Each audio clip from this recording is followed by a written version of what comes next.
So when we're making white chocolate, this is what it is. The dry residue that you have left once the oils come out is, if I can find it here, is cacao powder. So basically, this is a fat, and it's quite. It tastes bitter. It's almost 100% fat.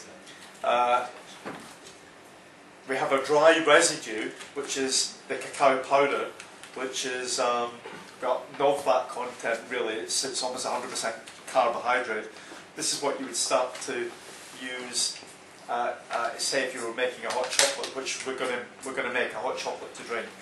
So the process of melting down butter and adding the powder back in again is the basis of making your first raw chocolate. So where is that powder coming from then? That is the residue when you've ground the beans down. Alright? Yeah. Okay. You keep grinding the beans down, you get two products. You get butter and you get powder. Alright. And that's what these beans are when you keep grinding them down. Yeah. So if we combine them back together again, you have the basis for making chocolate. The other product that you will find is cacao liquor. Cacao liquor is the ground and pressed beans. So it looks a bit like this. So it looks a bit like a chunk of chocolate, and again, smells really chocolatey. This is just these beans that have been ground and pressed. But they haven't separated the elements in them. They have actually. As you grind and press them, they separate out. But rather than separating them at that process, they'll leave them together and they press them into cake.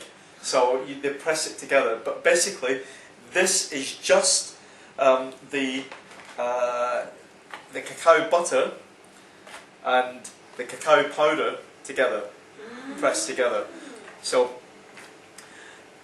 to start making raw chocolate, the easiest thing to do is to take the cacao liquor, and what we want to do is we want to melt this, but as I mentioned earlier, we don't want the temperature to be high, because if we take the temperature high, we're going to destroy all the enzyme activity of this. This is raw.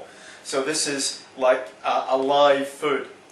There's literally thousands of chemicals. Cacao is probably one of the most complex foods that we know. We haven't even begun to analyse all the constituents of cacao. There's literally thousands of components. So you start with all the minerals and the vitamins and the enzymes, and still there's hundreds and hundreds of more chemical compounds that haven't been identified. There's mood enhancers. Cacao will help to raise mood. It produces endorphins that target certain parts of the brain that make you feel good. It's a bit like the high that you get if you've been exercising. You go exercise in the evening, and if you've been a good workout, you actually feel awake and alive. You know, cacao will produce similar effects. So even eating 3, 4, or 5 beans will produce that effect. It will give you a natural high that will wake you up, liven you up. You'll feel good. It's a feel-good food. Yeah. So the processed stuff is dead. It's got none of these active constituents. So we don't want to raise the temperature of this too high. We want to keep it raw. So if I was to put this chunk in here, we're going to wait for ages for that to melt, because the temperature of this water is not that hot. So my little trick is, if you're going to make it, grate it. Just grate it into the bowl. This is the best way, because the grated cacao will melt much faster than putting a chunk in. So I always say, when you start making chocolate for the first time, if you're buying, say, a 100-gram pack of the the cacao liquor is just grate the whole lot. That's what I do, because when you come to want to make chocolate, you don't want all the mess of getting the grater and everything out. You want to make it there and then. So what I tend to do is just grate it. I grated all of this last night because I don't want to bore you all by standing here grating for hours. I just grate on rather than grate chocolate. But this is just something that I prepared earlier in good old-fashioned Blue Peter style, something that was made earlier. So just putting this in, it's much easier to let this melt, and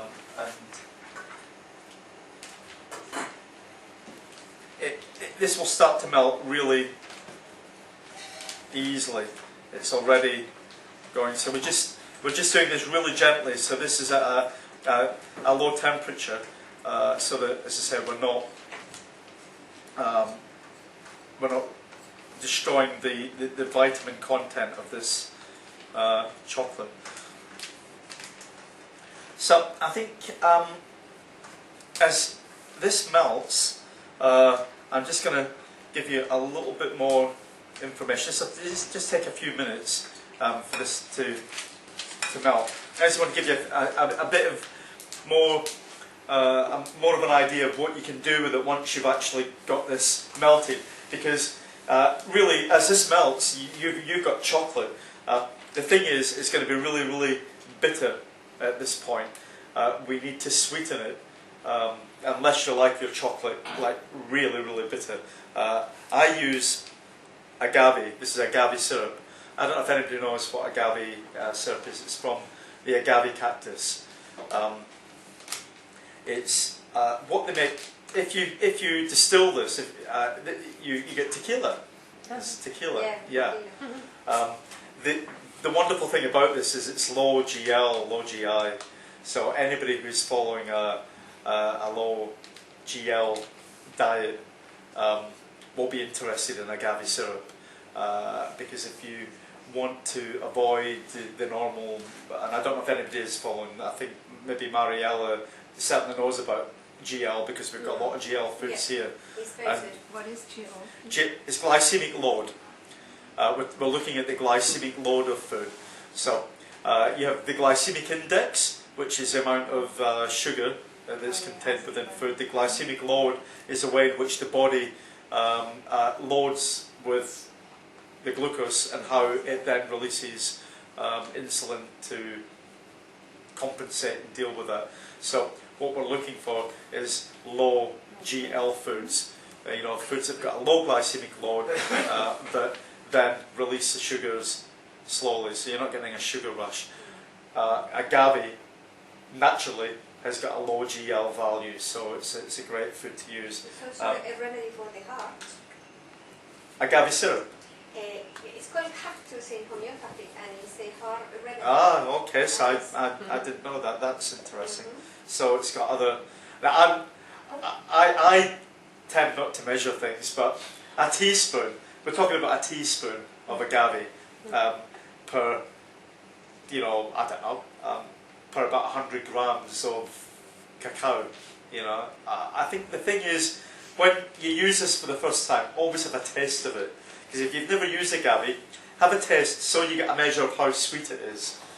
Then you've got something to compare it against, rather than just add. And add it carefully, because you can always add more, but you can't take it away. And if you over sweeten it, it'll just spoil the chocolate.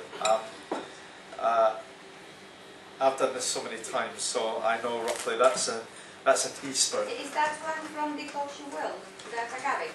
It is from Detox Your World. It's the light one.